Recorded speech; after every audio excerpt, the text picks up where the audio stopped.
We're probably like going live right now. we're probably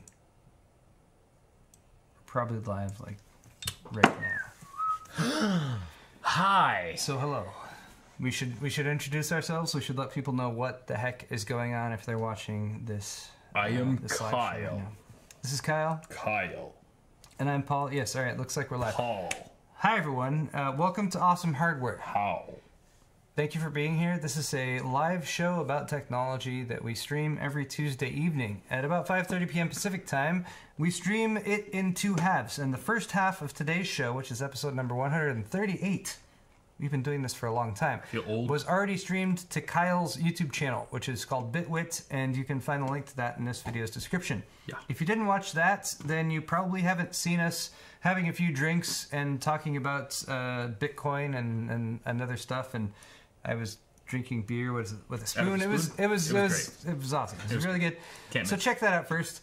It will give you a better idea of what we have done to get up to this point, which is have a few drinks. Cheers. If you guys want to have a drink along with us and you're of age and you're drinking responsibly, please go ahead and do so.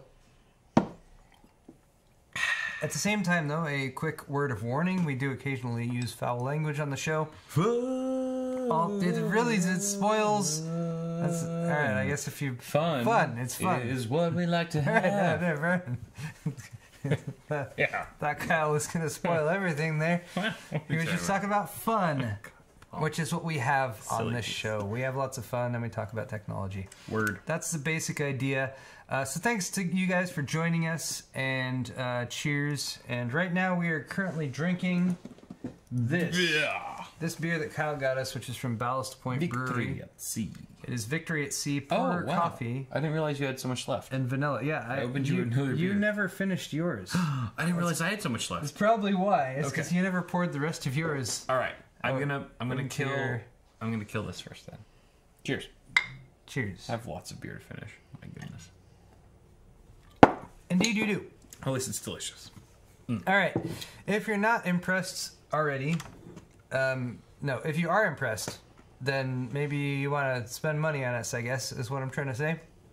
PaulsHardware.net is my store, and you can buy some merch over there. It's got my logo on it. It's all really high quality stuff, so check it out. We got mugs, pint glasses, shirts, bottle opener made of stainless steel, which you can use to cut people and defend yourself in the event of a home invasion. Bitwit.tech/store is Kyle's store, and if you guys happen to buy stuff during the show while we're live, at the end of each half, we will shout your name out and yell Johnson, and at least give you some amount of thanks for helping support us. Yeah, the Johnsons are really the spiritual. It's a deeply spiritual thing. It's a long tradition that we honor here. And speaking of long traditions, the second half of the show typically continues the tech news segment. Yay! So let's continue to talk about some tech news. Segment, tomato. And specifically Skylake-D. Here's an article about Skylake-D over on Anand Tech. And if you guys aren't familiar with Skylake-D, it's, as described by Ian, who wrote this article, Dr. Ian Cutress, it's esoteric. Like the Xeon D line. Yeah. It's not been out for very long. All about the D. The first gen Xeon D parts were based on Broadwell, which is just a couple of years old now, and had up to 16 cores, supported ECC memory, up to 128 gigabytes of ECC memory, as well as 10G base T networking on a single chip that drew less than 45 watts, or had less than a 45 watt TDP. So basically, you're looking at an SoC that has a pretty good amount of functionality integrated into it. It's a Xeon SoC? And this is part of the Xeon line. So this is not necessarily something that you would buy to integrate into a gaming PC or something like that. Driven. A little bit more enterprise, or just perhaps a little bit more specific to some use case scenarios, servers, and especially NAS devices that are a little bit more high-end that might require higher core counts or that kind of thing in order to handle a more significant amount of drives, that kind of thing, is what this is kind of designed for, while maintaining a pretty reasonable level of performance to power draw. Okay. They're fairly efficient. Performance per watt. Yeah. So used for networking, storage, management, dense server installations. And basically there's a bit of deduction that was done by Mr. Ian Cuttress here in this article in order to derive from some information actually listed directly from Intel. They have something called they have price lists that they publish, and they typically update weekly or at least every other week. And they were waiting for some updates to come in January. The update wasn't posted until the very end of January, so January 31st was when Intel actually posted this price list update. And it may even have been accidental because it listed these CPUs before most of the tech journalists really got a hold of it in order to speak on it a little bit more than that. So here are the Xeon D 2018 processors that were listed. The Xeon D 2191, the 2161i, and yes, if you're looking at these numbers, that is an uppercase I that Intel has decided to put on the end of a product name. Never mind that they already have like i7 lowercase processors with lowercase. Never mind potential confusions between a 1 and an or uppercase an L. I or a lowercase L or terrible marketing. Yeah, Ian specifically says in this article like his name starts with an I and he regularly gets stuff delivered to him LAN. to land. Right? So it's just a confusing thing. It's not something that you would really aim for, I guess, if you were trying to market something and at least make it discoverable or not confusing. But anyway, all that said, we got. What did Intel acquire Lian Li recently? I don't know. Their naming scheme. I don't know. Intel marketing and naming schemes, especially for CPUs, is often very confusing. But all that said, these are fairly impressive when it's at least the core and thread count. The high-end Xeon D2191 has 18 cores and 36 threads, 1.6 gigahertz base frequency, 24.75 megabytes of L3 cache, at 86 watt TDP, and a steep price of $2,406. So obviously this is an enterprise level product that probably most people aren't going to be that interested in, but never mind all that. It can be purchased as a CPU integrated onto a motherboard, even a mini ITX motherboard. So in a fairly small footprint, you can get a pretty decent amount of processing power at a pretty reasonable TDP as well. Now the TDPs actually listed here are relatively high if you compare it to the original, the first run line of Xeon D that starts with 1000, so the 1000 series. So there is also some speculation in the article as to how much of an actual, say, performance per clock improvement we're getting here with this new lineup that's been leaked compared to the existing lineup. Is it really just that they're increasing core counts and also sort of in the same sequential vein increasing the price, or are we going to get a little bit more than that? The second and third CPU, the price list specifically here that Intel leaked doesn't say Skylake-D.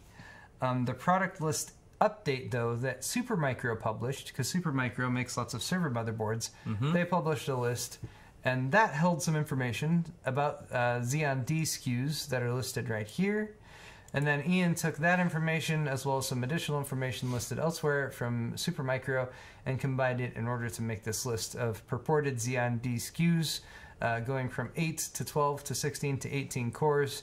Again, some of these are sort of speculated in between, so they don't all have the frequency and cache numbers listed as well as TDP. So Xeon D are the full desktop CPUs. Skylake-Ds are integrated SoCs? Skylake-D would refer to the architecture. Xeon D would refer to the actual product line. Okay. Yeah, so it's Skylake architecture integrated into the Xeon D product line. Gotcha. There's two new Supermicro motherboards, the X11SDV-8C-TLN2G and the X11SDV-4C-TLN2F. Again, they acquired Lian Li. I know. Both mini ITX motherboards with Skylake-D SoCs integrated onto them, support for 512 gigs of LR DIMMs, DDR4 2666, dual 10 gigabit base T networking, and all these appear to be pretty impressive products for a specific niche of computing needs. Yeah. Maybe not necessarily those of you who are going out to build a gaming PC right now. Right. But I could imagine server. On the lower end of this, if you're running a server farm or if you're just looking for something that's not crazy expensive when it comes to enterprise pricing, but has everything integrated onto a single low-power platform, might be a viable option for you, I suppose. Anyway. That's cool. And there's, of course, more detail in the article from AnandTech, which is linked in this video's description if you guys want to check it out and read a little bit more. Nice. Let's move on to Windows 10. And Windows 10 actually announcing... Well, basically they're changing their roadmap that they have kind of talked about in the past, and especially the consumer SKUs for Windows 10. This article is on Thurrott.com, and they apparently saw some internal Microsoft documents about this. Microsoft is working on 5 new Windows 10 SKUs. SKU, if you're not familiar, stands for Stock Keeping Unit. So Windows 10 SKUs, like 10 different operating systems? Different versions of Windows 10, basically. Okay. And these are for different hardware configurations. So there's an entry-level hardware configuration for Intel Atom, Celeron, Pentium processors that have less than or equal to 4 gigs of RAM, as well as very limited storage, less than or equal to a 32 gig SSD, as well as a very small screen size, so less than 14.1 inches. So you're talking about a super portable here. Those will be eligible for entry-level Windows 10. Value level is the next step up. For that, you might have an Intel Atom, Celeron, or Pentium CPU, less than or equal to 4 gigs of RAM, maybe a little bit more storage, up to 64 gigs, and about the same screen size, also still an ultra-portable. But all this is to say these are 5 different levels of hardware. Core hardware requirements is basically in between the value requirement and the Core Plus requirement. Core Plus requires a high-end, quote-unquote, CPU and more than 4 gigs of RAM, and more than or equal to 8 gigs of RAM plus a 1080 screen resolution. This is video RAM, I'm guessing. It's not really made specific, but basically they're tiering these different versions based on the hardware that's integrated. And please, please, please bear in mind, we're talking about OEM pricing here. OEM pricing for Windows 10. So this is bulk pricing, or companies that do system integration or OEM system builds will now have access to an entry-level version of Windows 10 for $25, a value-level version of Windows 10 for $45, a core version of Windows 10 for $65.45, a Core Plus version of Windows 10 for $86.66, and an advanced version of Windows 10 for $101. So from an end user's perspective, does this mean if you were buying a low-powered pre-built, for example, that you would have to pay less money on the operating system because it's been tiered as a lower version of Windows 10? It's like on the lowest, the entry-level SKU, which costs less to probably the SI and the end user, maybe? So is that what I'm getting? Yes. So what Windows is doing here with OEMs is they're basically saying if you're building out a really low power system or a very inexpensive system that has fairly minimum system specs and you want to put Windows 10 on it, you can do so for a much lower price. The entry price, $25, much less than the, say, Core Plus price of $86.66. So this will allow low-power, entry-level, more budget-oriented, say, laptops or desktops to ship with Windows 10 for a more reasonable price, whereas options for system integrators prior to this would be pay more for Windows 10 or try another option, such as making a Chromebook with Chrome OS, or making Linux, making something based on Android or something like that. So it seems like it's providing Windows 10 with a little bit more flexibility when it comes to the different prices. It's still not completely clear to me from reading the article as well as a follow-up article how this would affect, like you said, home users. Like, are you going to be able to distinguish between your value edition of Windows 10 that came with your $500 laptop from the Core Plus version of Right. Windows 10 that came Right. with your $1,200 desktop. Yeah.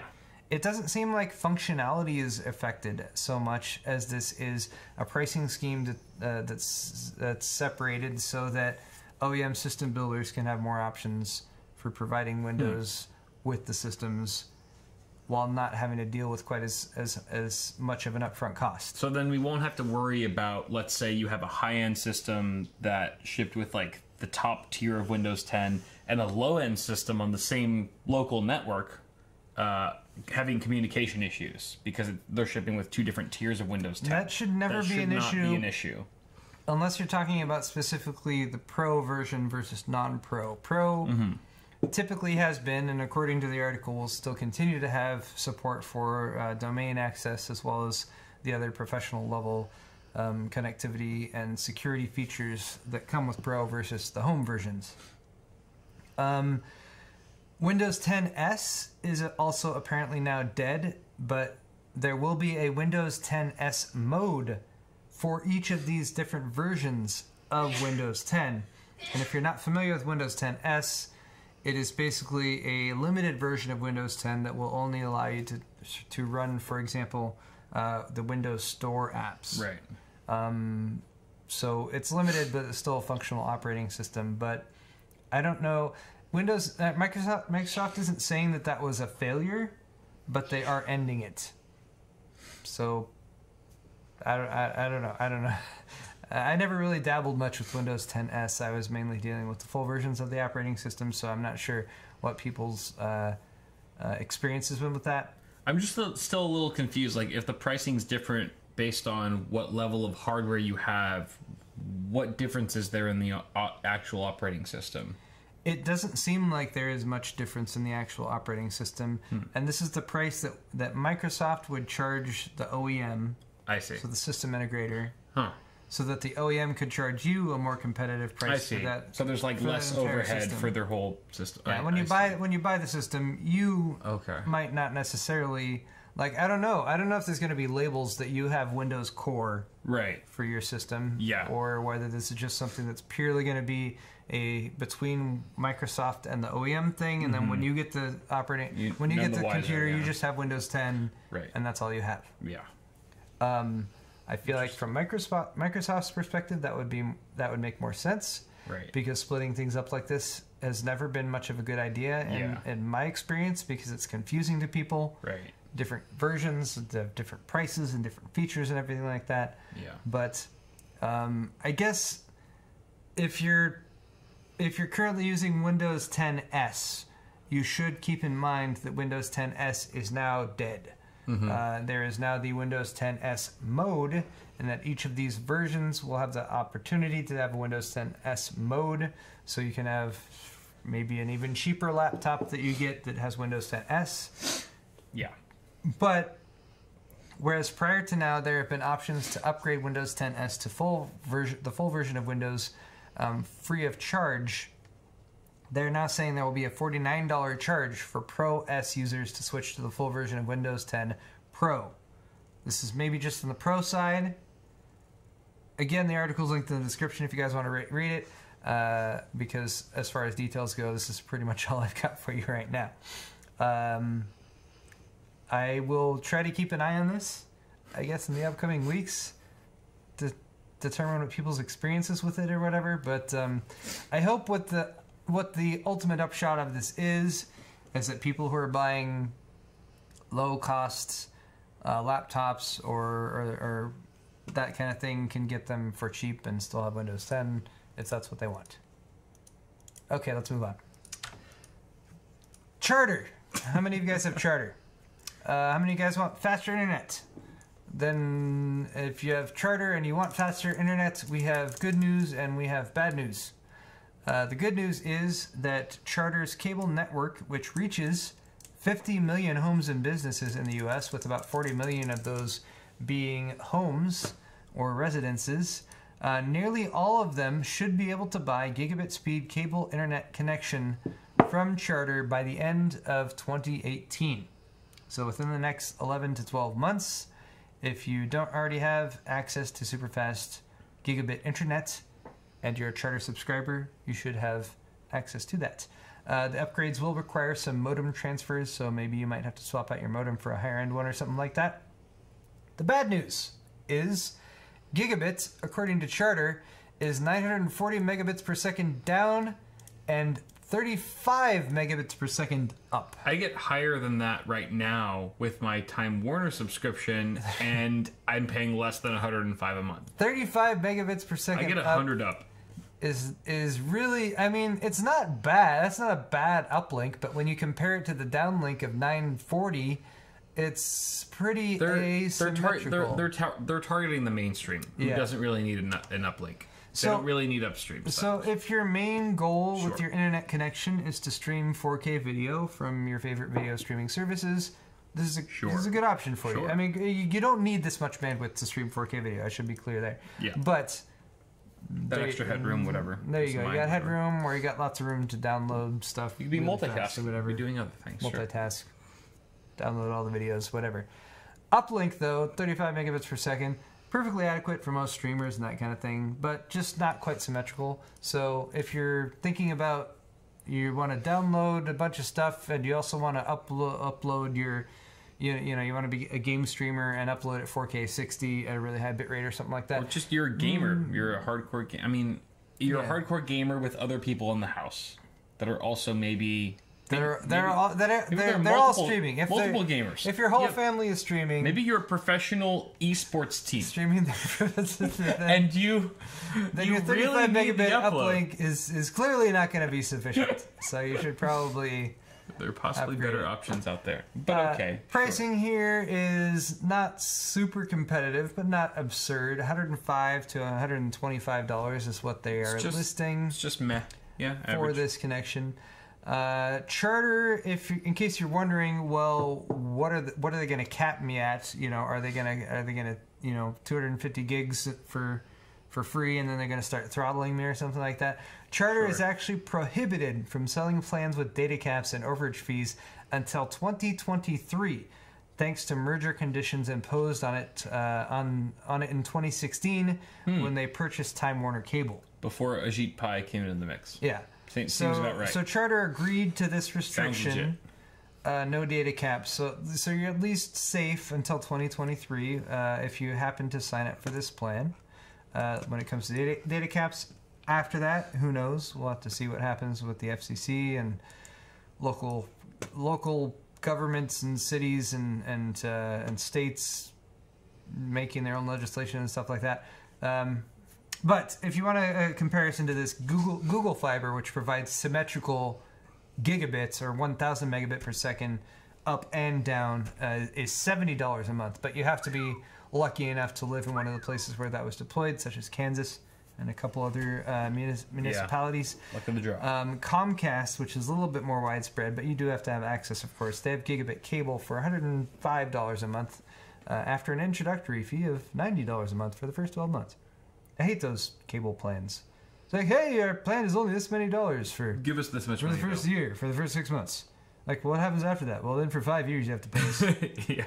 For 5 years you owe us your firstborn child and any crops that are raised on your land. It's because people are stupid and fall for it too much. That's why they're able to get away with it. I don't always fully understand that, but... Anyway, for anyone who really needed more bandwidth, I guess... Bringing more bandwidth to more people is a good thing. Yeah. All right. Here's a DigiTimes article about semiconductor sales. They hit a record in 2017, $412 billion US in semiconductor sales in 2017. This is according to the Semiconductor Industry Association, or SIA, as reported by DigiTimes. Semiconductor industry posted sales totaling $412.2 billion US in 2017. This is the industry's highest ever annual sales. It's an increase of 21.6% compared to 2016. And December 2017, just the month of December, reached $38 billion in sales. That's an increase of 22.5% over the December 2016 numbers. Wow. Semiconductors are used in lots of products. They're used everywhere. They're increasingly used more and more often, which is why we're seeing a lot of these increased numbers, which is also, I believe, why we're seeing more scarcity when it comes to certain componentry and availability and fab availability when it comes to specific parts that we have maybe grown accustomed to being more available on the PC building side. But yeah, as semiconductors have become more heavily embedded in an ever-increasing number of products, from cars to coffee makers, and nascent technologies like artificial intelligence, virtual reality, and the Internet of Things have emerged, global demand for semiconductors has increased. Memory was the largest semiconductor category by sales in the U.S. Globally, with globally with 124 billion U.S. dollars in sales in 2017, and also the fastest growing, with sales increasing 61.5%. So my first response to that number was lots of sales in U.S. dollars numbers, but does that just mean it's because you're charging twice as much for memory in 2017 as you were in 2016? No.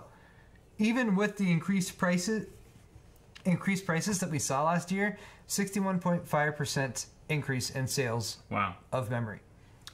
Within the memory category, sales of DRAM products increased 76%, sales of NAND flash products increased 47%, and the article has breakdowns of each region and increases, and basically it was global. Mining has a lot to do with this, I think. It's mining, but it's the globalization of technology. It's higher end technology being more accessible on a global scale. So you're seeing more of a mass distribution to areas other than, say, North America and Europe, which has traditionally had a little bit more buying power. But yeah. Yeah, I guess. It's and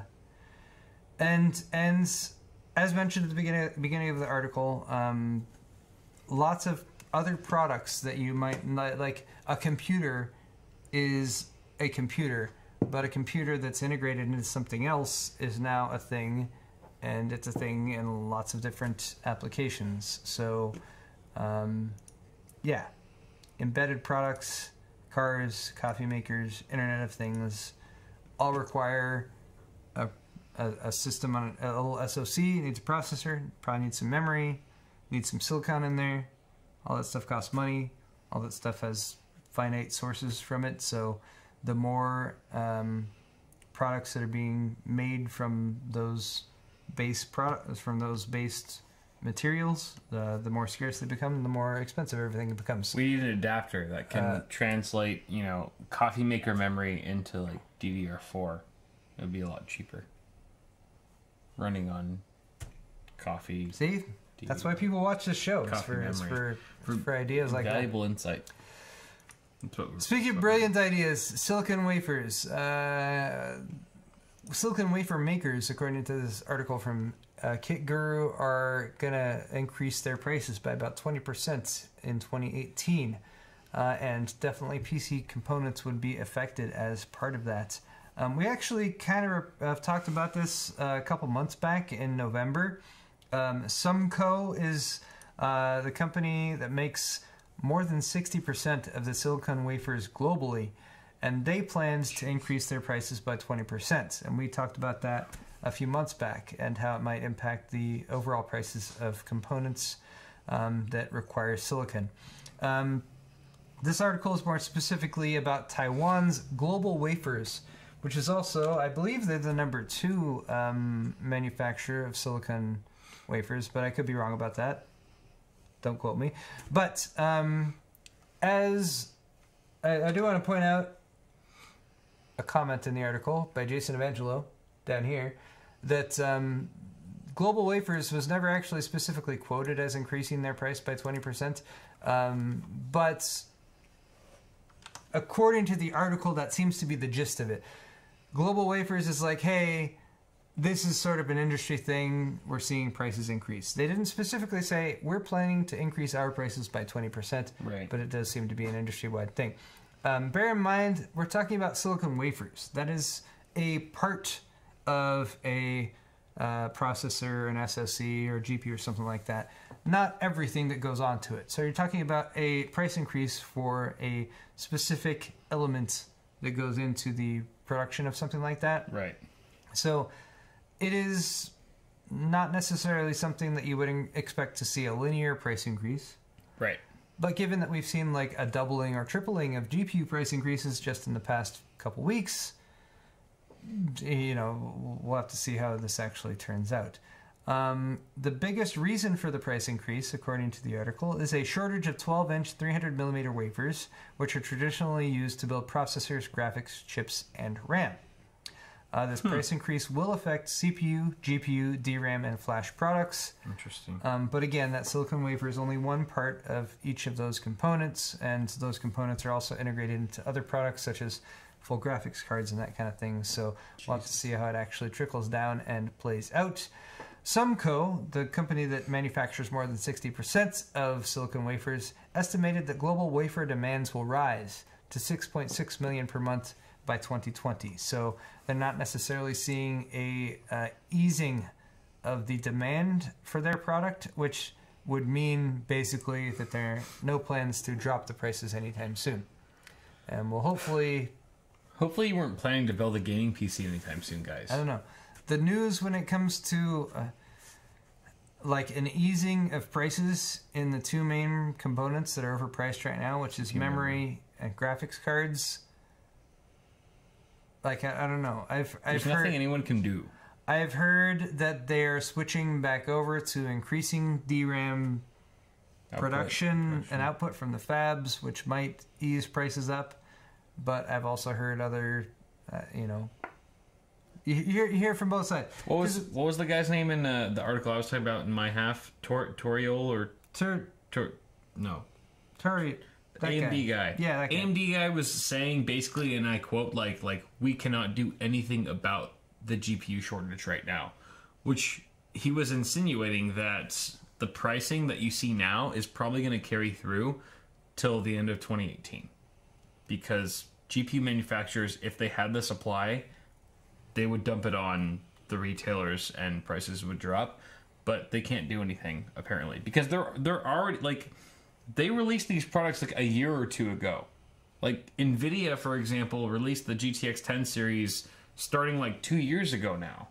Like they're done. They're on to the next one. Mm-hmm. So they're not going to pump out more cards to lower the prices and to make them more affordable. So like we have to pray and hope that, the 1100 series cards or whatever, Volta, whatever it is, the next generation has more supply. But I still feel like that's been in such early development over the last couple of years that like Nvidia and AMD didn't account for this crypto phenomenon 2 years ago when they started manufacturing these chips. And it's so also like they could respond right now by cranking up their output of everything. They could be like, all right, everyone wants GPUs. Let's produce the shit out of GPUs. They could, if they wanted to, increase their output. But the flip side to that would be if suddenly crypto tanks and demand for these GPUs, which has been have a huge surplus, outsized, suddenly goes away, then suddenly they have a surplus, and suddenly they can't sell their processors. So running a business, I mean, and you guys are free to respond to that however you might want to. You might say like, you know what? It doesn't matter for them. They should produce more GPUs anyway because they're loyalties to the gamers, and they should be producing GPUs so that the gamers can buy GPUs at reasonable prices. Yeah, that's not like an absurd thing to say. You can argue that. Yeah, but the manufacturer's perspective comes from this a bit more fiscally conservative point of view, which is that if they suddenly ramp up their production, then they might flood the market and devalue their product. Yeah. And then that becomes a big problem for them when it comes to solvency and how much money they're making later this year or next year. So, do you think the next generation of GPUs will have, because we already have like the 4K ready, the VR ready badges on all of our GPU products. Do you think the next generation of GPUs from both Team Red and Green will have like a mining ready badge on it? With like a Bitcoin logo? I don't know. Could you imagine? Like, I feel like... Is that a thing? Is that going to happen at some point? I feel like the way mining works, I feel like they don't need to advertise that. But they don't... Do they really need to advertise VR ready at the same time? Is that like an essential need for NVIDIA? Like, that's where they get their money. Like, all the VR crew. That's like, you know what I mean? I don't know. 4K? Yeah, you're right. Is anyone using their GTX 1060 for 4K? When it says on a GTX 1060 box 4K ready, like it's the same sort of thing, in a sense. In a more balanced competitive environment with less fluctuations and volatility, it makes more sense to have to point out those specifics that call your product out as being superior to the other product. Whereas in this environment of like, any graphics card you can get your hands on for relatively close to the MSRP is worth its weight in gold because you can mine with that graphics card and make your money back. Sure. Who cares about those competitive advantages one way or another? Right.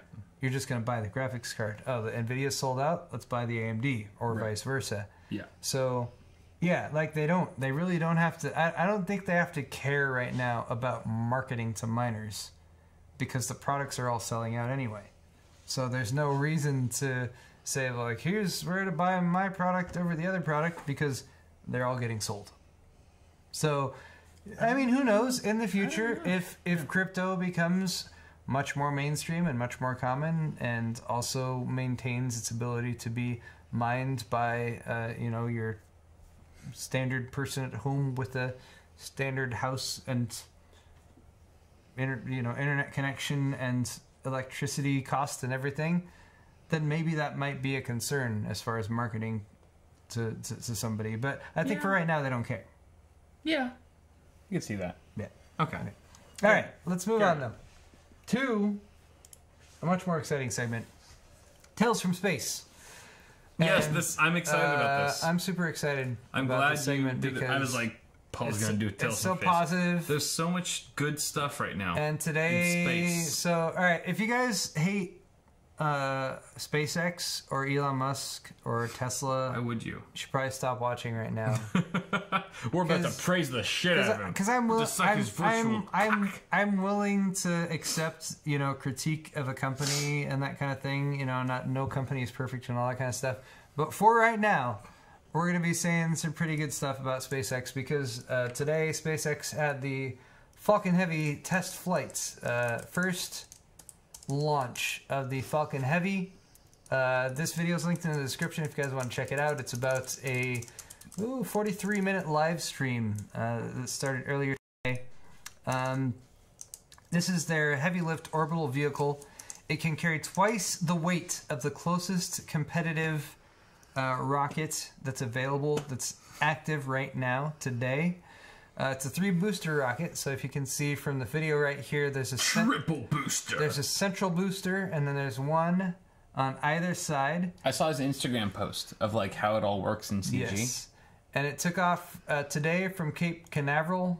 Wait, go back to that. Took off today from Cape Canaveral, and it was really, really super awesome to behold.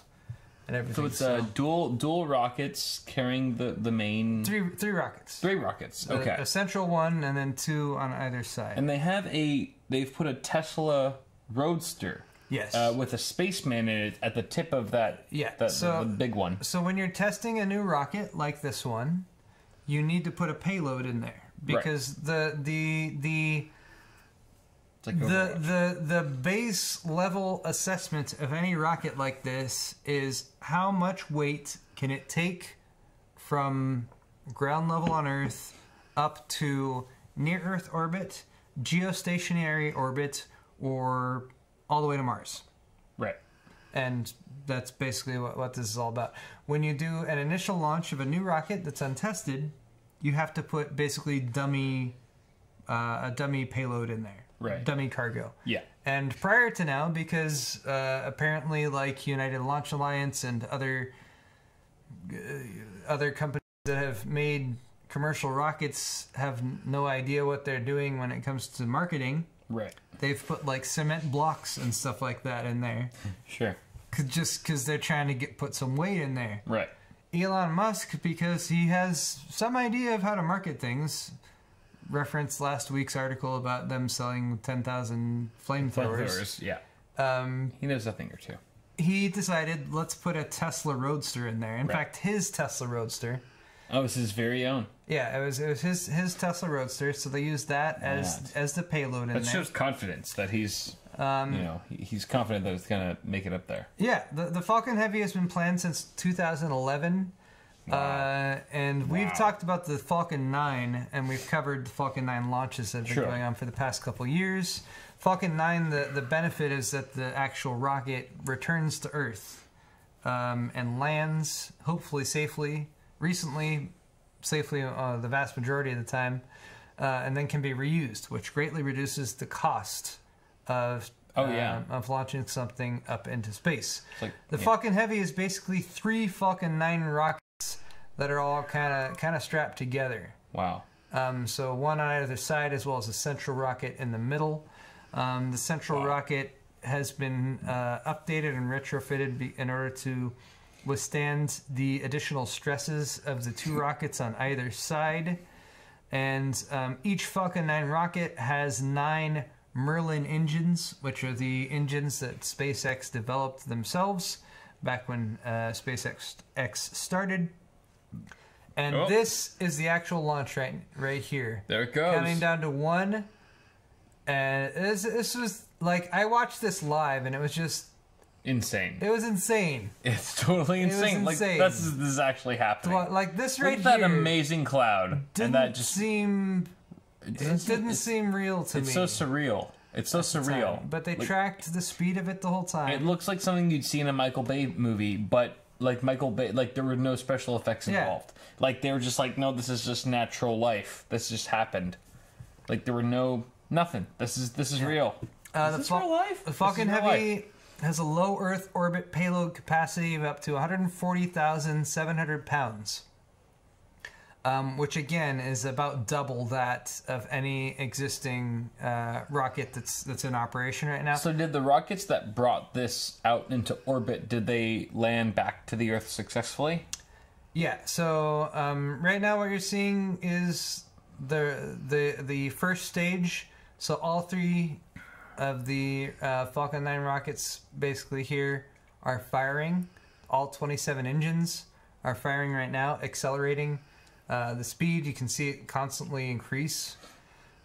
Kilometers per hour up there in the top right. The Falcon Heavy is supposed to be a key vehicle for SpaceX to ferry goods and people between Earth and Mars. Right. The payload capacity, again, is 140,700 pounds for geostationary transfer orbit. I'm sorry, that's for low Earth orbit. Geostationary transfer orbit capacity is 58,900 pounds, so to bring it up a bit higher for geostationary orbit. Or it can take up to 37,000 pounds all the way to Mars.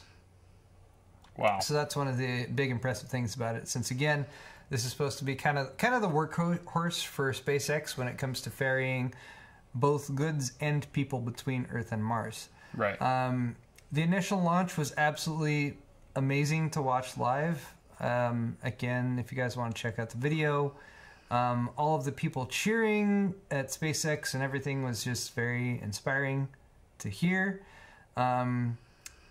In my opinion, one of the best moments, and I'll fast forward here a little bit to 3740. One of the best moments is right here. So as mentioned, Falcon 9's, the rockets being able to return to Earth and land is very important. So of course, 3 Falcon 9s essentially, along with this rocket. 2 of them detached. Started turning around. Returned to Earth. This is the vertical look. So you can see the pad, the pad down there at the bottom.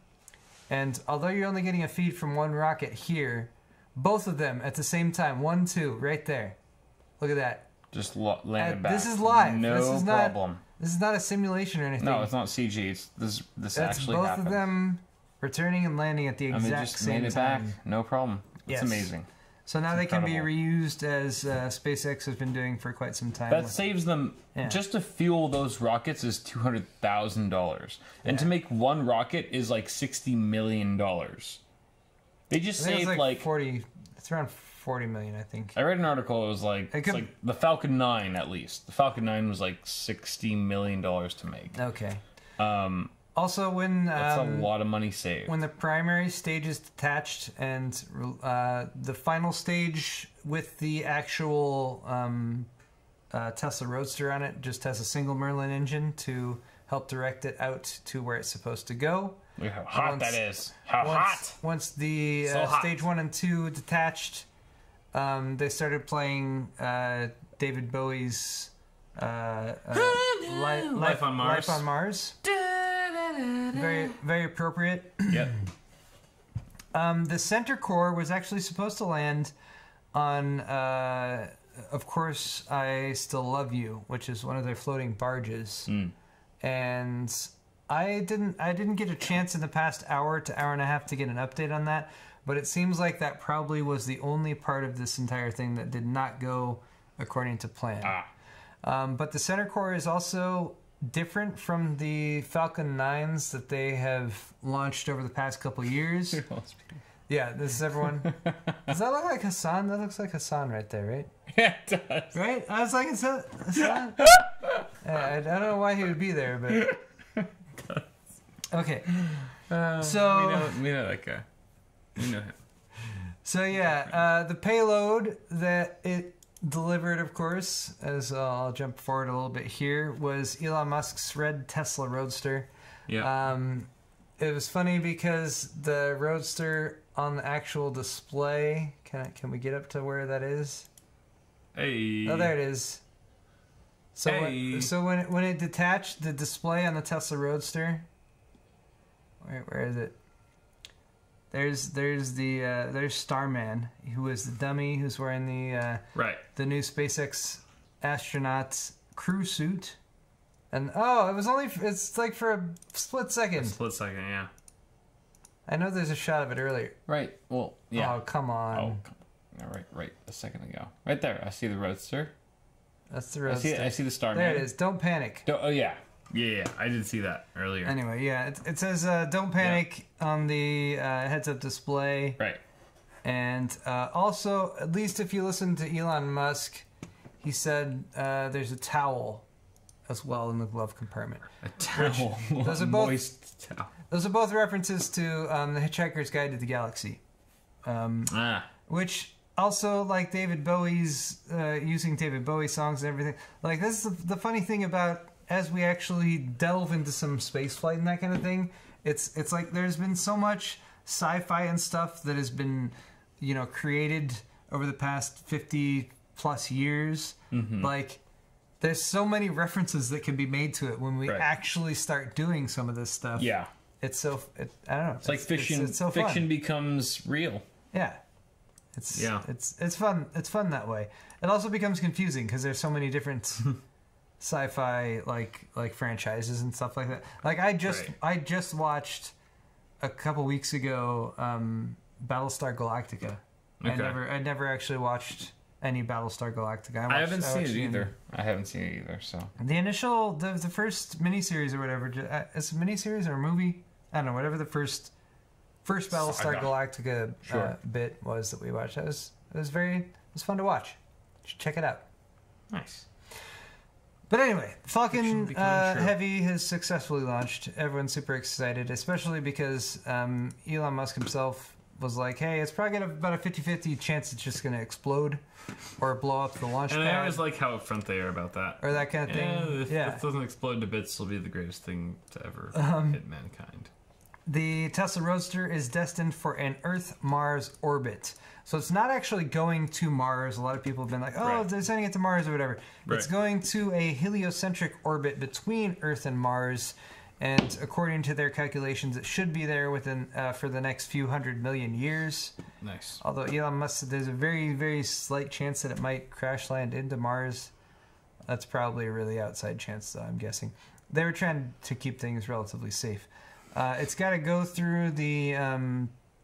where was it? There's a belt. There's a radiation belt. The Van Allen belt. It's going to have to pass through that, which is a zone of charged particles and extreme radiation surrounding Earth. And if it makes it through that, then it will be in a heliocentric orbit between Earth and Mars. The cost of the Falcon Heavy flight is only $90 million. Oh, that's cheap. If you compare that to a standard Falcon 9 flight, it's $62 million. So it actually is. Wow.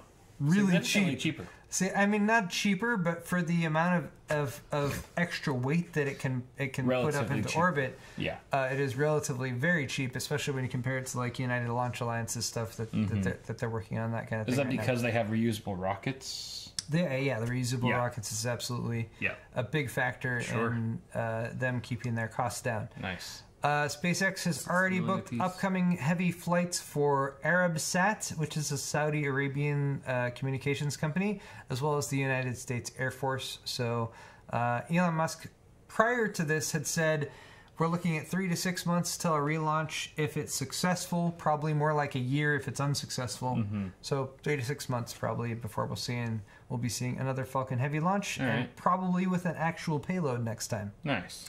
So that's pretty cool.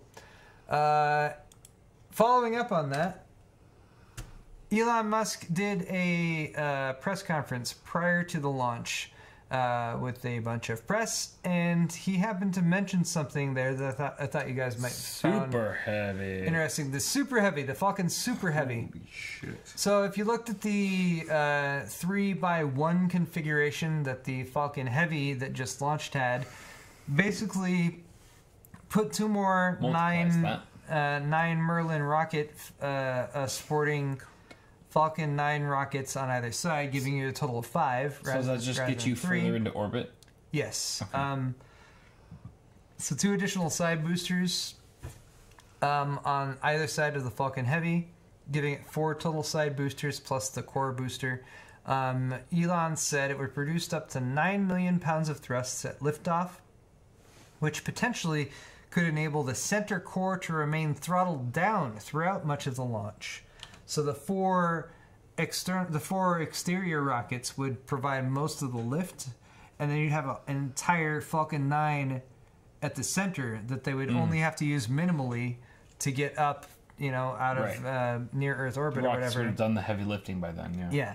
So that would allow a far larger payload to be launched into orbit. Thick boy rocket. Exactly. The performance would be roughly equivalent to the Saturn V of the Apollo program. Because I don't know if I mentioned this, but we're talking about existing functional rockets that they're using right now when we're comparing the Falcon Heavy to what's previously existed. Yeah. The Saturn V that they used to launch to do the moon landing was capable of a significantly capable of a lot of lift. Right. More than the Falcon Heavy. Right. But this would put it on par with that. 140 metric tons to low Earth orbit. That is impressive. Even more than what it currently can do, which is about, like, the Falcon Heavy right now can take roughly a completely like a 747. Mm-hmm. That's what it could take up into orbit right now. A fueled up, populated, laden 747. Yeah, which is a lot of weight to take up into orbit. So that's pretty cool. Damn. Yes. So still questions about this. How viable is it? Is it just one of those things that Elon Musk mentions randomly in passing, but it doesn't actually happen, or is it something that he's going to start, doing tests on next week? No one knows. Who knows? Would all 4 boosters plus the center core be recoverable? The Falcon Heavy that launched today, the 2 side boosters were recovered, but from everything we understand so far, probably the center booster was not. At least they cut away from that, and they haven't given any update on that. So probably that's the one downside or negative to today's launch is the loss of that center booster. Would they need to update the current landing zone where they landed 2 of the boosters today to be able to land 4? Anyway, damn. At the same press conference, Elon Musk said several times that the interplanetary-focused BFR rocket is much higher priority than future Falcon Heavy development, so no worries to any of you guys who are following this closely. The BFR is still there, and the BFR, if you guys aren't familiar, qualifies as a super heavy lift launch vehicle.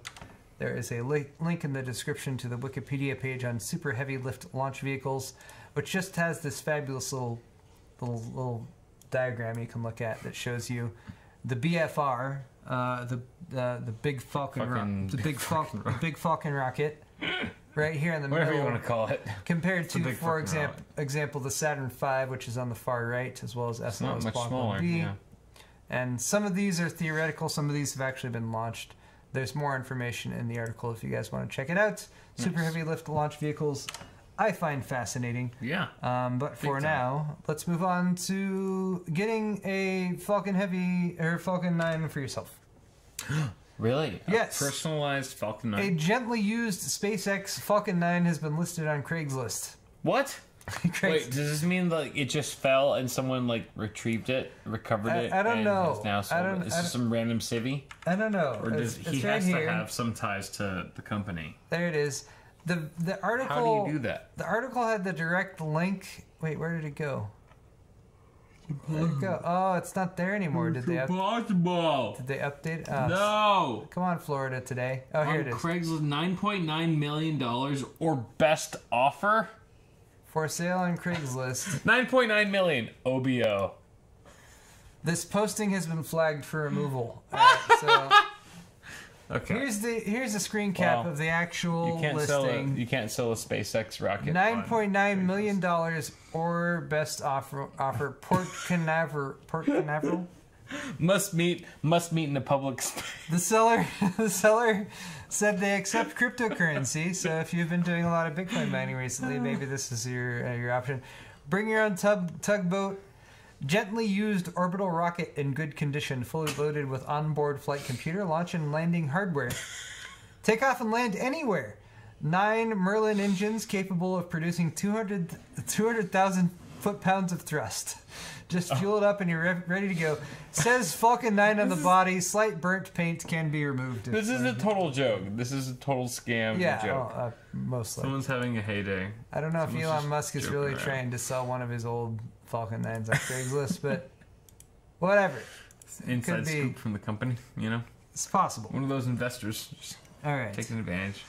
One last bit of spacefaring news here, and this is for anyone who is wondering where we're going to go in these spaceships. TRAPPIST-1, we've talked a little bit about. It's a planet that was discovered that has lots of planets surrounding it. In fact, 7 planets that are small enough to be Earth-like, and several of them are also inside the habitable zone. Habitable zone. Habitable. Exactly. 2 separate papers were released this week by scientists that narrowed down the atmospheres of these planets because, of course, what's the point of going there and trying to figure out if we can live if we don't already know whether the atmospheres are conducive to life on those planets? I thought the article was interesting. Pardon me, because it specifically lists how they're figuring some of this stuff out. So the Hubble telescope observes the star's light as one of the planets passes in front of it, and a tiny fraction of that light, a fraction of the photons going through the planet's atmospheres, like around the edges and the side, can actually be observed, and the colors of the light are absorbed or scattered by the gases in the atmosphere. And so if you compare that to the normal light that the star emits, the gases that are absorbed, basically the gases in the atmosphere that absorb that light will be emitted from the standard spectrum of light that the star emits. Sweet deal. Which makes tons of sense. Sure. So based on that, I'm all for it. You can infer the atmosphere's composition. The results don't tell us what's in the atmosphere, but they do tell us what's not likely to be there. Specifically, lots of hydrogen. If they can tell us there's not lots of hydrogen, then that means that the planet might be viable for a more, say, a Class M planet, if you're talking in Star Trek terms. What does that mean? Class M means they can beam down to the surface and they don't have to wear a mask or anything like that. Okay. It means it's a livable planet. Gotcha. Using this technique, they actually eliminated all the planets in all 7 TRAPPIST-1 planets, except for TRAPPIST-1G. So TRAPPIST-1G is the one they're like, all right, that's the one we want to look a little bit closer at. Separately, a team of researchers looked into the composition by a combination of observations. The transits of the planets combined with their distance from the star. So here they're trying to figure out what are these planets actually made of. Because the star is actually very dim, TRAPPIST-1 only emits a very dim amount of light, it made it more challenging to use this method. But instead, the researchers looked at how much the planets pulled on each other. So they measured small variations in how long the planet's orbits took. By using that, they were able to more specifically determine the mass of each planet. They were able to compare that. And I'm going to read this because we're getting way too complex for this level of depth into awesome hardware. Too in depth. Authors put the planet's major properties into a single vector and ran the vector through a genetic algorithm that tested different permutations of the vector, then recombined the most successful. The result was an optimized solution that included the masses of all the planets. I don't know what the vector is, so I didn't understand any of that. Well, you should get the vector, Victor. I wish I had known more about vectors. If you guys want to check out the article on Ars Technica, it is again linked in this video's description. I would encourage it if you're interested in a little bit more about that. Based on all of this and combined with the data on their position relative to the star, they are able to conclude that the non-rocky material in B is almost certainly the atmosphere. So they're determining whether the squishiness of each planet is based on the fundamental density of each planet or just the atmosphere. Planets F, G, and H could all be ocean worlds or covered with icy shells depending on the amount of greenhouse gases in their atmospheres. Icy shells. Yeah. And all this is to say that they are able, even though this is really, really far away, to start deducing what these planets are actually made of, which, when it comes to identifying beyond our solar system. There's a word for beyond our solar system. Solar system. Yeah, so when they find planets that are beyond our solar system and actually determine ones that, you know, in, I don't know, 20, 50, 100 years, we're actually able to be like, hey, we're actually going to send some people there. They can have a better idea of where we'd be able to send people, where they might actually find something that's a livable planet or environment that humanity could expand to. Okay. I'm glad I'm done talking about anything for today's show. So let's move on to some donations. Yes, let's do it. Oh my gosh. Thank you, Sel, for deleting all the ones that weren't... That's really helpful. El Jefe Reviews with a $5 donation says, "Sup guys, back again to show my support. Paul, excited to see what you have in store for us. Kyle, loving the early access float plane content. Cheers." Hey. Thank you, El Jefe. Thanks, Jefe. Glad you enjoy it. Yeah, I've been seriously out of the loop for the past 3 weeks. I have regular content coming back this week. I already have a video shot yesterday, another one planned tomorrow, another one later this week. So I'm going to have videos again for you guys this week. Sorry. Looking forward to it. To any of you guys who are disappointed I've been not keeping up with it, but I'm back. I'm going to be back. Paul's back, bitches! Spud Built. $5 donation says, "Donation cause my birthday is this Friday, and I like the help of your videos and entertainment." Thanks, Spud. Thank you, Spud Built. Appreciate it. I agree. Guido Salducci, Guido. $10. "Take my Doras. Love you both. I got the EVGA power link for the Asus ROG Strix like I said I would do last week, and it does block the external 4-pin fan headers, but it definitely fits." So it fits, but you're not able to use those 4-pin fan headers on the card, which honestly aren't necessary. You don't need them. Yeah, no. They're there so you can plug in some case fans and have them spin at the same speed as your GPU fan, but honestly, if you have a decent enough motherboard, you could probably get that out of your motherboard as it is. How does the power link block the fan headers on the motherboard? I don't understand. Because, no, the fan headers on the graphics card. Oh, Yeah, okay. That's one of the Asus Got it. Strix, trying to differentiate your graphics card and make it have a feature that basically, other cards don't have. EVGA and Asus did not communicate. They put a couple 4-pin fan headers on there. Yes, right. So that you could plug those in so that your case fans would ramp up when your GPU heat got warmer, which makes a lot of sense. No, it does. But if you're using the power link, then you can't. That makes sense. It blocks it. Yeah, that's something to consider. Yep. Jujubee's $5 donation says, "For the love of beer, take my money." We shall. Indeed. Done. Cheers. Thank you. And Atomic AJ74, $5 is Micro Center in Tustin, which is where we live, near thereabouts, worth the 3-hour drive there just to go shopping. I've never been and would like to check it out. I mean, it depends. I feel like it's worth one trip. Take one trip. If you have really... I would only go, like, if you're talking about a 3-hour drive, that's a lot. 3 hours, I'm assuming that's one way. Yeah. That's like a day of driving plus a little bit of time at the store. And you can see their prices before you go. Yeah. You can see their prices. If you know they have a CPU and a motherboard combo that you want, and they have a really good CPU prices, and pair it with a motherboard, you can usually get a really good deal. Right. Then I'd say it's worth it. Mm-hmm. You know you're going to get that. You can shop around and see if they have anything else you want and check it out. And Micro Center has really good CPU prices. If you have no idea and you're like, I'm just going to drive 3 hours and go window shopping or whatever, then it might be less worth your while because, honestly, it's just a if you're gonna make that drive, computer store. Like, there's nothing crazy there that you can't find on Amazon. If you're gonna make that drive, already know in your head what you're gonna buy when you get there. Yeah. But if you have no expectations, then don't go. Only go if there's something there that's. I wouldn't drive that far unless I knew I was gonna buy a CPU and a motherboard. Exactly.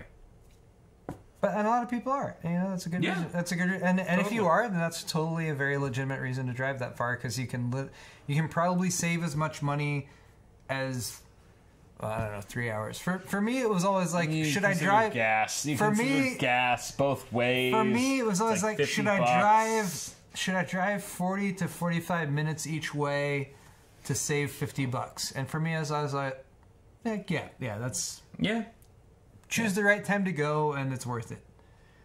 For you, because you have to value the experience too. Like, Micro Center is also kind of fun. How much is your time worth? And, all right, we're analyzing this too much already. But Atomic, thank you for your donation. Yes, indeed. Marcos Reyes, $5. Got a question. I'm looking to buy a used GPU locally, and my options currently are a GTX 960 or a GTX 770. What would you choose for gaming? I mean, you're good either way, I guess. I feel like it doesn't matter. Whichever one's cheaper at that point. If they're the same price, then I would go with the 960, just because it's newer. I would try to claw my way up to a 970, honestly. Yeah, if you can get a 970. Although that might be a decent bump up in price over the 960. Yeah. But the 970 is still a very solid GPU if you're looking in that range. Yeah, you can do some 1440p gaming, no problem. Yeah. Try one of those. But thank you very much for your donation. Shane Smart, $5. And Shane Smart, $10. And another Shane for 10, 2 double donation back to back. To buy another 16 gigabytes of FlareX 3200 RAM or not at the moment. I game and also use my PC as a workstation. Do you think the prices will drop soon? Right now, the same kit I bought in July is $80 more. Shane, dude, it's not going to change anytime soon. We can't promise any price drops anytime soon. It's not going to change. But anytime soon. Probably they're not going to get any worse. So what I would say is, if you're okay, if you're getting by for the time being, then wait. Waiting is the best policy. Unless you have a situation where you're like, I really need this extra memory, it's really affecting me. Right. Whatever you're doing. You're right. Things are so bad right now that the best option for you to do... It's really crappy, so just wait. Like, if you can. Worst case, you'll wait a couple months and then buy the memory for the same price as it is now. Right. I can't see it getting more expensive for like, I really hope that doesn't happen. Yeah. And you can probably get some G-Skill Ripjaws 5 memory for a bit cheaper than the FlareX. Just if you want to save 10, 20 bucks or whatever, look into that because it's just as validated and just as stable on Ryzen platforms and so forth. So you don't need to get FlareX if you're going Ryzen. If it's validated by your motherboard manufacturer, then you're okay. Yeah. Jeremy Suarez with the $10 donation and an emoji. Cute little emoticon. Which I like. I like your emoticon. He looks very triumphant. It's kind of, fight the power. Inspiring. Right? Thanks, Jeremy. Yeah, I get that. Center Negative, $5 donation. $5. For Paul being a fellow space HHG, TG, ST, TNG geek and unafraid to express it. What is Thank that? you. Thank you, Center Negative. What does that even mean? Star Trek, The Next Generation. Next Generation. Yes, I'm not nerdy enough to know that acronym, but I feel out of place now. I feel that's okay. I mean, if I have any Star Trek credit, it's probably due to my wife. Yeah, she's more. Although I was a big fan of the original series. Bullshit. Back in the day. Ryan Richards, $5. No comment, just a donation. As well as not Landon. Oh. For $5. Cheers to both of you because you did not say anything. You just donated money. I didn't recognize HHGTG at first. Hitchhiker's Guide to the Galaxy. Oh yeah, Hitchhiker's Guide. Yeah. Wait, HHG. I would have never. No, how the fuck would I have known that acronym? I love that movie, but I've seen it a million times. But read the book. I've not read the book. It's available on audiobook. It's a good audiobook. I know. I was gonna say that would require me a long distance trip, which I might do pretty soon. Actually, it's a good one. Okay. Chris Kuhn, $5. I don't always get to tune in every week like I want to because of a crazy work schedule. I love both your channels. Thanks for all you do. Thank you, Chris. Thanks, Chris. That's a nice comment. We appreciate it when you're able to tune in when you are able to. Yeah. And next up, we've got the Cystic Gamer for $5 Australian, perhaps. Yes. What you guys think about the Corsair 900D? It's very large. It's very large. I feel like it's lost a sense of its identity from the original Obsidian series cases. I feel like it doesn't seem like an Obsidian series case, but it's like the more modern version, which some people are gonna like, no doubt. They're gonna be like, this is the way to go. I'm more reminiscent to the older generation, and I feel like they didn't really. I don't get any sense of that DNA. I don't get that old Obsidian series DNA from the new 900D, and it's gonna depend on testing to see if the airflow is good and temperatures are good inside of that case. But stay tuned for that later this year. Cool. Ryan Richards, $5. I have a Gigabyte Aorus motherboard and some Trident Z RGB RAM, but I'm having trouble controlling the RGB RAM. Any suggestions? What do you mean by controlling that RGB RAM? Do you mean by like the lighting effects or like the actual frequencies that you're getting? So Ryan, if I'm guessing you're talking about the light, right? That'd be my guess. Potentially, yeah. So I'm not positive if the most recent Gigabyte Aorus software for their RGB control, which is what's the Gigabyte RGB? Aorus Sync. Aorus Sync. Yeah. I'm not 100% positive if that is directly compatible with the Trident Z RGB RAM. Yeah. But I do know that the Trident Z RGB RAM has its own control software. It does. That you can download and load up yourself. Right. It is very closely tied to the Asus Aura software. Yeah. But you can get the G-Sync software that looks like the Asus Aura software that's just the G-Skill. I said G-Sync. I was going to say, I was like, that's new. That's just the G-Skill software to control that. And you should be able to download that software and control your G-Skill RGB memory by itself. Yeah. Right. Granted, you would probably have that software controlling your memory, and then probably the separate software for Gigabyte Aorus controlling your motherboard RGBs, and that might be difficult to sync up together and everything. Just saying though that's if you want control over your Trident Z RGB RAM, you're probably gonna want to try to download that software, or hit up Gigabyte and be like, hey, why isn't your software controlling my memory? They'll listen. Shift OT to drift whatever.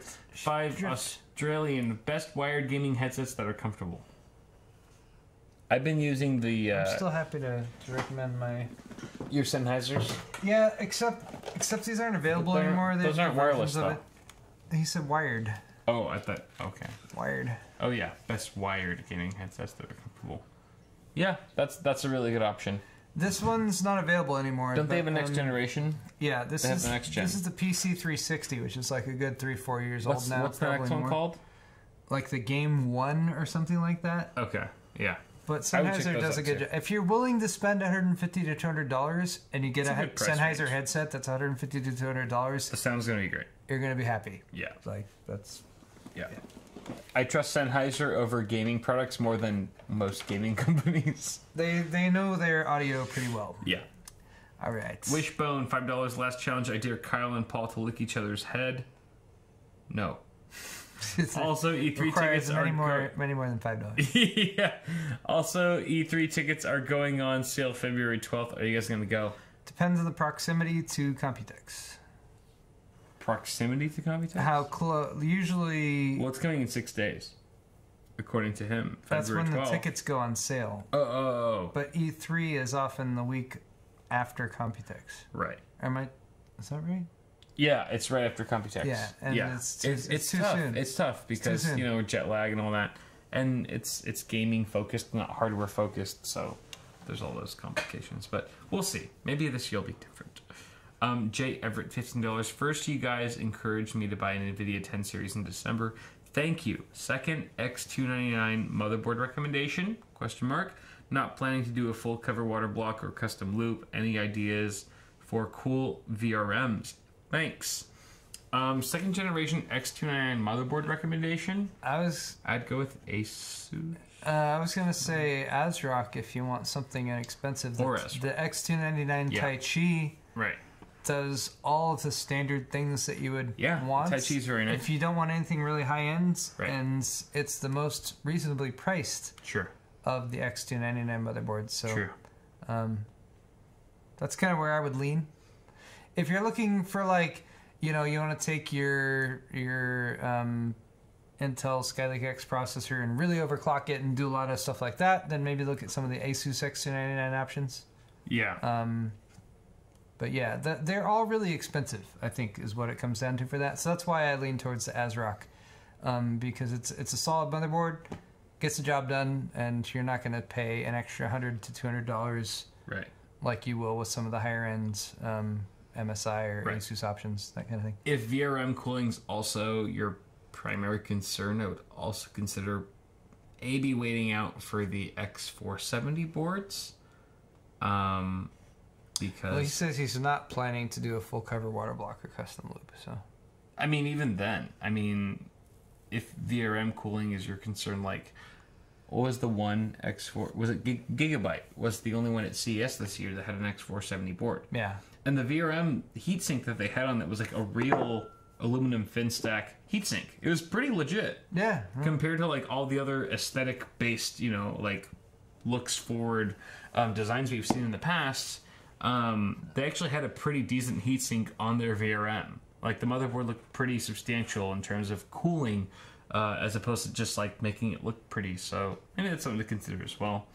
Nice. But moving on here, thank you very much for the recommendation. We have Dave Nunez. For the 5 Canadians. Both of you were instrumental in my recent build. Thanks. Is it worth getting the EVGA hybrid water cooling kit for my EVGA 1080 Ti superclock?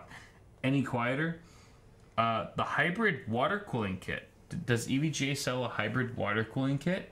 Similar to NZXT, where they have their... I know EVGA has water-cooled 1080 Ti's. I know that. They have the full card ready to go. I have to assume, based on the question, that they sell an upgrade kit for their air-cooled cards. Yeah, I didn't know that. Although I haven't seen that directly. I have zero experience. That would be... mostly your preference. So 75% of that would be you wanting to water cool your 1080 Ti, and absolutely maximize the overclocking potential, whatever. 75% of that is you. 25% of that is like a viable investment as far as improved performance to the money you're spending. You're not going to get that much more out of your 1080 Ti. Right. EVGA's air coolers do a very fine job, and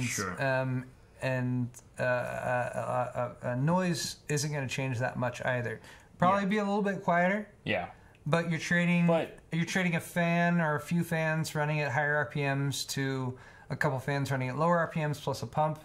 It's diminishing law of returns, really. Yeah. So honestly, you don't need to upgrade to a water cooling solution for your 1080 Ti SC. Yeah. That said, if you want to do that, if you want to tear your computer apart and get in there and do an upgrade, and if you've always wanted to try water cooling to see what difference it makes when it comes to your GPU temperature and stuff like that, then go for it. Yeah. That's what that stuff's there for. EK makes a pretty decent aluminum-based AIO kit for your GPU and your CPU. I have a couple of those up there. The gaming kit. So that's the gaming kit. Option. That's an option too. If you want to get your foot in the door, very low barrier to entry and stuff in terms of cost and experience. That's a way to go. Dave, Moto Sport again. $5. Feel bad dumping all the donations on only side A. Are you guys doing console videos at any point? PCMR. But Xbox One X is an attractive option. I've considered doing a video actually on the new Ryzen chips that have RX Vega built in, the APUs, the new APUs, that versus a console solution for gaming. When you're talking about 30 FPS, because that's basically what consoles are running at when you're talking about Xbox and stuff, that's something to consider. So yeah, I'm potentially going to be doing some content around that topic, but I can't really reveal much more than that at this point. Okay. Yeah, I don't have anything planned, so we'll leave Kyle's response. It's a good response on that one. Thank you for your donation. Sure. Christian Malinao, $5 donation. Is there a reason why companies can't develop APUs that will run all of today's games with decent FPS? Can miners exploit those as well? We're probably going to be hearing a lot more about that in the next, say, month or two as AMD's APUs actually launch and people get a little bit more hands-on time with them, especially the Vega, the ones that have Vega GPUs integrated. My gut thought is probably not. It's probably not going to be something that is a viable solution for purchasing and running at a reasonable power draw to output rate. But I'm sure there'll be people testing them out, and I'm at least definitely going to test them out to tell you, like, hey, what's better, to buy this AMD APU with integrated graphics or this GTX 1060 3 gig that should have cost $150 but it's actually selling for $400 right now? Yeah.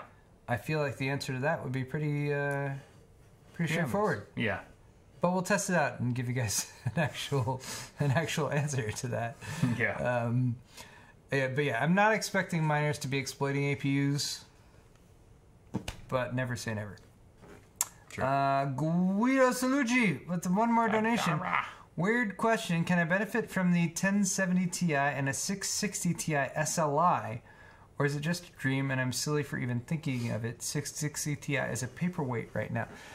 You definitely cannot SLI them. You can, for NVIDIA's requirements, you have to SLI the exact same GPU with the exact same memory configuration. Right. Yeah. You could set up your 660 Ti SLI, or you could set up your 660 Ti to process physics, for example, as a physics processor. But honestly, not worth it. Probably not worth it. Your 1070 Ti is probably perfectly capable of handling that on its own without the additional power draw that would be required from having another completely separate GPU hooked up. So your 660 Ti is probably time to hand it down or put it in the display case for posterity or sell it, or whatever. There's other options for you, but eventually graphics cards do reach the end of their useful life. 660 Ti is probably, it's getting close, unless you're only focused on really entry-level, low-resolution games. It's approaching full age. Finally, Hopper Dropper $5 donation says, woo! We're back. We're back at you, Hopper Dropper. Yeah. All right, guys. And we've got some Johnson shout-outs. Johnsons. Lucas. Oh, my gosh. CPU Cooler. Thank you very much, Lucas. Kevin from North Carolina. That's all I got the beer set, 4 glasses, and the opener. Oh, my gosh, Kevin. Thank you so much. Paul from Canada. Canadiers. Got the gaming mouse pad, the 40 centimeter one. Oh, thank you so much, Paul, for your order there. Oh, yeah. Michael from New York got the black logo dark gray zipper hooded sweatshirt. Oh, I love the hooded sweatshirt. I'm actually getting one sent to me, because I've been using one without my logo on it for too long. Robert from Oklahoma. Robert. Got the beer set, the Thumbscrew beer set, the glass and the opener. Thank you so much, Robert, for your support. Lucas, is that Double Johnson? Lucas from New York, Double J. Johnson. Also got the Zero Insertion Double Force black t-shirt, the same one that Kyle and I are wearing today, proudly. And finally, Zach from Massachusetts got the stainless steel bottle opener. Big thank you to Zach. Thanks to all you guys for supporting our channels. You guys are the best. For watching our content. Thank you so much. Hope you have enjoyed it. Thank you. We're gonna do a Twitch raid. A Twitch raid right now. So for Sharkums and Friends. If you're watching live, Sharkums and Friends. Go to twitch.tv/Shark IMS and Friends. All Sharkums and Friends. Letters. And he is currently streaming Golf with Your Friends, which is it sounds lame, but it's actually a fantastically entertaining game to watch. We played that at the end of our live stream. Yes. Go ahead and raid the he has 8 viewers right now. Let's make that 800. We're gonna improve on that. Let's make it 800. Gonna improve on that. Blow his effing mind. He looks so unsuspecting. Sella has posted the link in chat. I'm not expecting anyone to blow the fuck out of my stream. Thanks to all you guys on Twitch and YouTube for watching today. We've had a wonderful time. Thank you guys. My content will be back this week. I know I've been off for a while, but I've got videos actually planned and pre-shot. It's gonna be great. Fuck yeah. Thumbs up button if you enjoyed this video, and of course, big thanks to all you guys who are gonna go over and raid Sharkums and Friends. Hit them up. All right. Bye, guys, and thank you so much.